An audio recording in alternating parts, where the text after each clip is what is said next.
Hello everyone, welcome to this month's episode of North Central Outdoors. I'm your host, Nathan Karch. Today we're going to talk to you all about boating etiquette, specifically boat ramp etiquette. So we're going to kind of break this down into two different segments encompassing boating etiquette, but this one we're just going to concentrate on boat ramp etiquette. If you are a first-time boater, pay attention because this information will be very, very helpful to you. And I promise it will make your time on the lake and at the ramp much more enjoyable. So we're just gonna dive right in. The first thing I wanna cover, it's kind of a prerequisite before you even get to the ramp, is when you're at the house, do a function test. There's all kinds of different checklists that you can find online of what you need to go boating. And I would just, check off all those topics and those bullet points to make sure you got all the gear and the necessary safety gear that you need to be out on the water. And then do your function test. It's very, very important that you make sure that your boat actually runs before you get on the water. We see so many times people try to launch their boat and they go to start it and back it off the trailer and it just never starts. And so then they're fighting with a paddle, trying to paddle it in. If you've got windy conditions, that's also a factor.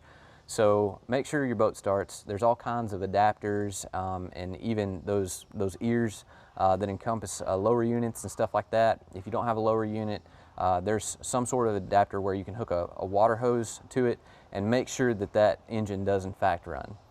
Also, make sure that your bilge runs well. That way, if you take on any water, if it happens to rain when you're out there, if you take on any water with your drain plug, you got small cracks or rivets or something like that that leaks a little bit, make sure that that bilge is in working order. Next, your blower. Whenever you fill up at the fuel dock or you go to the gas station, get some of those fumes and vapors out of your bilge. So make sure that that blower works. And then make sure that your navigation lights are properly functioning. If you plan to stay out after dark or you think there might be a chance, it's always just a good practice to make sure those navigation lights do in fact work. And then also just keep an extra few bulbs or fuses on board with you. That way if you happen to have a mishap out on the water, one of those pops or goes bad, then you've got some extras to make sure you're covered. And then finally, make sure that your trailer lights are in good working condition. We see all the time that people don't hook them up properly, or they do hook them up and they just never work, or they get burnt out when you throw them in the water. So make sure that you're safe to and from the boat ramp with those trailer lights, because it could potentially affect you or another driver and could wind up in a ticket as well. So we don't want to see that happen. So that's kind of your function test before you even leave the house. Make sure that you kind of get that covered. And the next thing, we're going to break it down into kind of 5 bullet points, 5 different topics to do at the ramp. So you've done your function test and everything like that. Now it's time to head to the ramp. You arrive at the ramp. You've got all kinds of gear in your truck, and you want to transfer it to the boat. You want to prep it and make sure that it's good for the water, and you want to basically give it an overall rundown to make sure that everything's still good to go from your travel from your house to the boat ramp. So inspect it, and at that point go to a staging area. Don't pull on the ramp. Go to a staging area or go to a designated parking spot, and that's your time to transfer all of your gear to your boat. So at that point, you're going to go ahead and unattach the transom tie downs.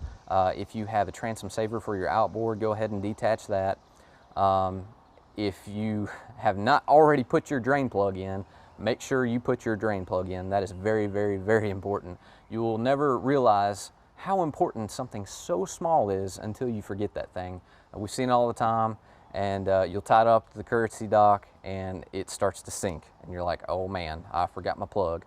And then you're pulling it back up in a hurry and you're frantic and stressed out, and so just don't do that. Make sure the drain plug is in.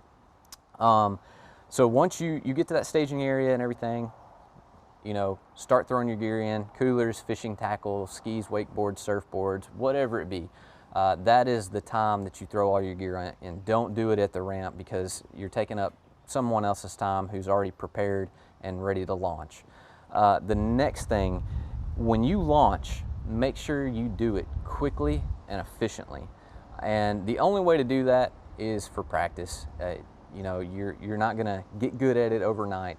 It's just gonna take a lot of practice and consistency. So my recommendation, if you are new to backing a trailer, then maybe in your off time, go to a big parking lot. I would recommend a school. You can go to a school and just set you up some cones. If you don't have cones, maybe go to the store, get you some red Solo cups. Fill it with dirt or sand or something like that, put it out in the parking lot, and just practice backing in different ways. And that way, once you show up to the boat ramp, you're going to be super confident. Everybody's going to look at you like, oh wow, this guy knows exactly what he's doing. And it's just going to be an overall smoother process. So when you do that, do it quickly and efficiently. And when you go ahead and launch your boat, make sure that you don't stay at the ramp. Launch it and pull out. Now this really helps when you have a partner or a driver. That way they can back off and they can kind of just roam around in the no-wake zone or out on the lake while you go ahead and park the truck and the trailer and you get back to the dock. Now if you're alone, this is going to be a little different. We know it's going to take a little bit more time, but get on the boat. First of all, make sure that your vehicle is in park and you've got the emergency brake on, especially if it's a steep ramp. A lot of them are got a lot of algae buildup on there, so it's extremely slippery. Once you've made sure that that's all good to go, go ahead, back your boat off, and then go to a courtesy dock. This is a good time to throw out your bumpers, get your docking lines ready, or your fenders, and at that point, go to the courtesy dock, hook up, and then go ahead and park your trailer. So it's obviously much more efficient if you have a driver. I would encourage everybody to have a partner out there. It's just overall much more easy operation.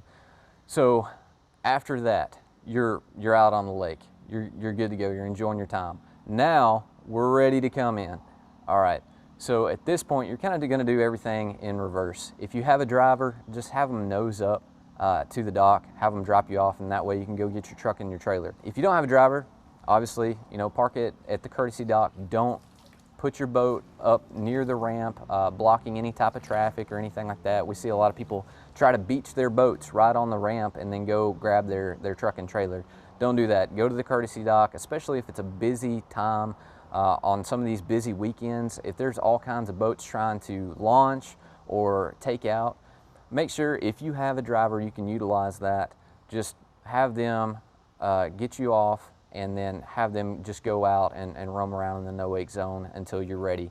That way you're not taking up someone else's space on the courtesy dock that they might be alone or need to drop off several different items or whatever, or waiting on somebody to be picked up. So just use common courtesy of that. And then finally the last point, when you load your boat on the trailer, go ahead and secure the safety chain. Make sure you've winched it all the way up. And that's all you have to do. Make sure that that is secure at that point.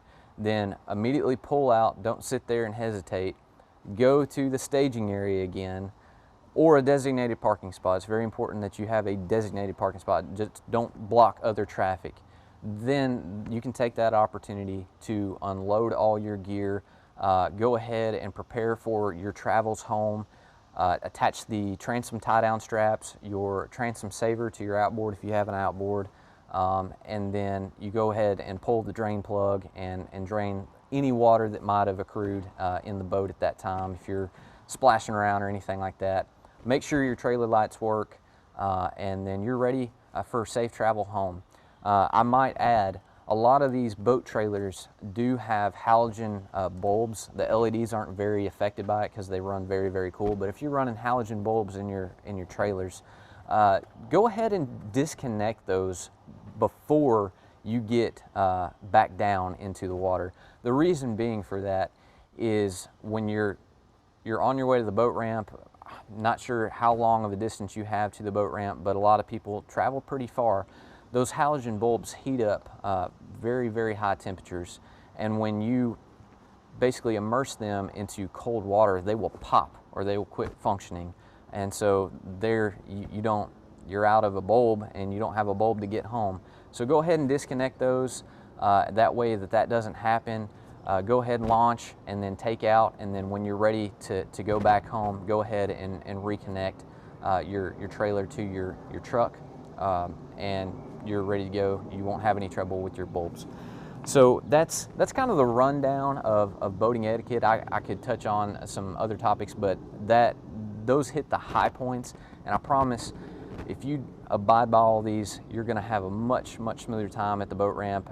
Everybody's going to appreciate you, and if you're already doing these, we appreciate you. Other people are watching and taking notice, but it's just a confidence booster if you're a new-time boater. You know, I encourage you, hopefully, you know, you took away something from this, and I encourage you to just practice, because we were all first-time boaters at one point, and we know that it's very stressful. But if you follow these, everybody is going to respect you, and everybody's going to have a great time out on the water and be stress-free. So hope everybody has an opportunity to get out there and do some boating. So if you do, great. If you don't, make time in your schedule, because it's a lot of fun. So everybody get out there and be safe, and we'll see you next time.